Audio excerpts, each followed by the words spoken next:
Games are, I think, the most esoteric, difficult, strange kind of acting there is, mostly because you have the least amount of context to work with. You often are not acting across your scene partner, so you're already acting for two in that way, and you don't know necessarily what the game looks like or where the dialogue is going to go.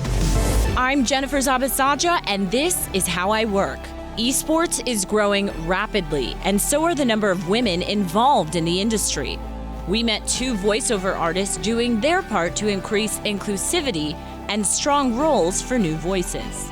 My name is Elmaleh, and I'm a voice actor and performer in video games. My name is Courtenay Taylor. I'm a voice actor out of Los Angeles. I grew up loving games and loving the voiceover in games, starting with like LucasArts adventure games. I did radio dramas in college, which really opened me up to the special opportunity that voiceover provides, which is being able to play things that you don't look anything like, and kind of funnel all of your creativity into this one little piece of your instrument. I had applied for a theatrical master's program in New York, and the gentleman who was in charge of the audition said, "You have a terrible voice." I went back to one of my teachers and she said, "I think you have a kind of a cool voice. It's a little bit different. You should try voiceover." I finally got my first job. I was some additional voices on a Star Trek game, and I was the Paula Abdul character in the American Idol video game.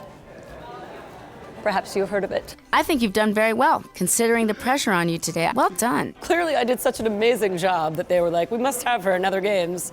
I was born outside the city walls, you know that? Yeah. It was rough on the refugee roads.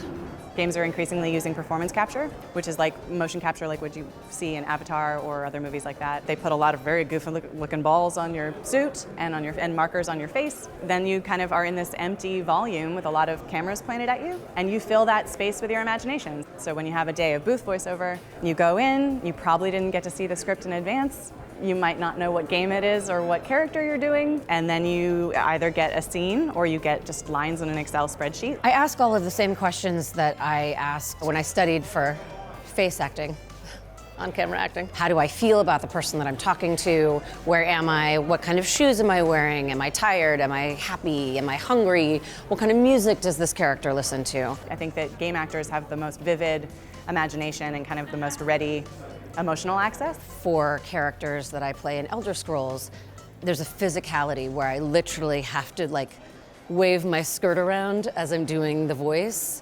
I ended up being cast as Wonder Woman in Justice League Heroes, and I went in knee boots and an ankle bracelet.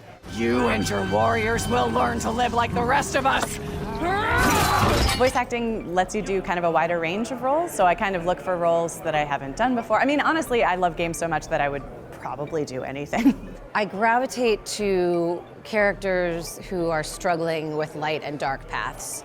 Jack from Mass Effect, Juhani from Knights of the Old Republic. You have choices all the time, and I think we do in life as well, but I like that tension that's immediate in a character. I would like to see not only more fully fleshed out female characters, but also more female writers for video games, because I think that's key to, and people who represent all different orientations, genders, and to have that represented really authentically.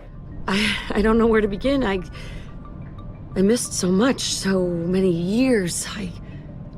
I'm sorry, Peter. Women account for nearly half of all gamers, but a much smaller percentage are behind the actual development of games, according to the International Game Developers Association. So it's one thing to kind of say that you're in favor of inclusivity, and it's another to change your business practice to incorporate that meaningfully. More and more people are feeling like it's just the right thing to do, and how to tackle it is still a discussion. Just in the time that I've been in the industry, I've seen improvements and just the discussion around it change for the better. Women's rights are going to come to fruition when men stand up for women. It's always the role of the people who are traditionally the oppressor or the harasser.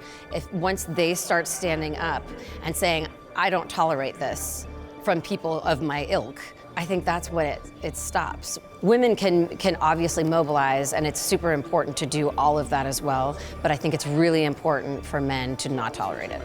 Hire women, I guess, and other folks that haven't had as much of a voice in the space that have something beautiful to say.